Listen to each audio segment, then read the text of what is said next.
এই দেখো বাড়িতে এসেছি, তাই আজকে একটু মাঠে ঘুরতে আসলাম সকালের দিকটা। দেখো আমাদের সকালের পরিবেশটা দেখো, গ্রামীণ পরিবেশ কত সুন্দর। দেখো ধানের জমিতে আবার জল দিচ্ছে, স্যালো মেশিনের আওয়াজটা তো আবার কিছু শোনা যাচ্ছে না তাই অতটা। যে ঋষভ আসো, তাড়াতাড়ি আসো। বাবা রোদ্রে আলো তো তাকাতে পারছি না। বাবা বলো হ্যালো গাইস, বলো হাই গাইস, বলো তুমি বলো। ঠিক আছে, কত সুন্দর চারিদিক, সবুজ আর সবুজ না পাপ্পা? ভালো লাগছে তোমার মামা বাড়ি? হ্যাঁ, ওর মামা বাড়ি ভালো লাগে।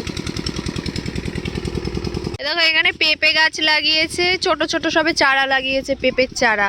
সোনা ওদিকে নামে না, পড়ে যাবে তুমি কিন্তু। এই দেখ ওর গলার জোর কত, এত চিল্লাচ্ছ কেন? এইদিকে শাক লাগিয়েছে জমিতে, চারিদিকে শুধু চাষের জমি আর জমি। এই জায়গাটা ধান লাগায় না তো কোনোদিনও, এইবারই দেখলাম যে ধান লাগাতে এইখানটা। ও সূর্য মামা, ঋষভ ছেড়ে দাওকে।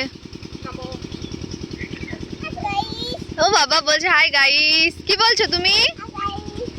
কাকে বলছো? Hi guys. দৌড়াবে না, পড়ে যাবে বাবা, পড়ে যাবে। তুমি আমার হাত ধরো, মামাম হাত ধরো। একটাও কথা শোনে না কিন্তু। না হাত ধরো। Hi guys. 11 দুগুনি। ও বলতে পারে। পিকলু তুই কিছু বলবি? এটা একটা হদল কুতকুত। হ্যাঁ হদল কুতকুত, হদল কুতকুত। এই শ্যালো মেশিন দেখলেই মনে হয় কি স্নান করি। ছোটবেলায় কত স্নান করেছি এই শ্যালো মেশিনে।